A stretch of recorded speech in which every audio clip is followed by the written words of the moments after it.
9 അടി ഗ്യാപ്പിൽ മതിലും അങ്ങനെ വെക്കൂല. നായ്ക്കൾ ഈ പറമ്പിൽ നിന്ന് ഇങ്ങോട്ട് ചാടും, നായ്ക്കൾ വന്ന് ശല്യം ചെയ്തിട്ട്. ഇനി ഇതൊരു 1.5 അടി ഹൈറ്റും കൂടി വന്നിട്ടുണ്ടെങ്കിൽ ഒരിക്കലും നമ്മള് ചാടില്ല. 5, 4, 5, 6 നായ്ക്കളൊക്കെ ഉണ്ടാവും ഈ സിറ്റ് ഔട്ടിൽ വന്ന് കിടക്കും.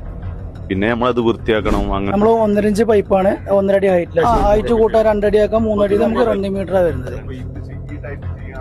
ഇത് നമുക്ക് ടാറ്റയുടെ 2 ഇഞ്ച് ഹോളാണ്, ഏറ്റവും ചെറിയ ഹോളാണ് ചെയ്യുന്നത്. അത് ചെയ്യുമ്പോൾ നമുക്ക് മീറ്ററിന് ഏകദേശം ഒരു 350 രൂപ റേഞ്ചാണ് വരിക. അത് നമുക്ക് ഏകദേശം ഒരു 150-200 മീറ്ററോളം ഒറ്റ ദിവസം കൊണ്ട് ചെയ്യാൻ പറ്റും. ഇത് ടാറ്റ വയറോൺ ഫെൻസിങ് ആണ്.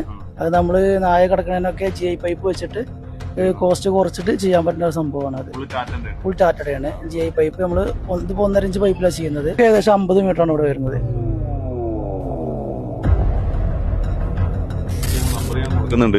ആരെങ്കിലും വിളിക്കുകയാണെങ്കിൽ എല്ലാ കേരളത്തിലും എവിടെയും കൊടുക്കുമല്ലോ അല്ലേ? ഇവിടെ മുകളിൽ ടാറ്റ വയറോൺ ഇങ്ങനെ സീല് കാര്യങ്ങളുണ്ടാവും. കമ്പിവേലി നെറ്റ് സ്ലാബ് മുതൽ ചെയ്യുന്നുണ്ട്. കമ്പിവേലി മീറ്ററിന് നമുക്ക് 5 ലെയർ കമ്പി വരുമ്പോൾ കോൺക്രീറ്റ് പോസ്റ്റ് ചെയ്യുമ്പോൾ മീറ്ററിന് 280. ടാറ്റ ആകുമ്പോൾ നമുക്ക് മീറ്ററിന് 370 സ്റ്റാർട്ടിംഗ് ഉണ്ട്. 4 അടി ഹൈറ്റ് 4 ഇഞ്ച് ഹോള്. സ്ലാബ് മുതൽ പിന്നെ മീറ്ററിന് 1000 രൂപ സ്റ്റാർട്ടിങ്.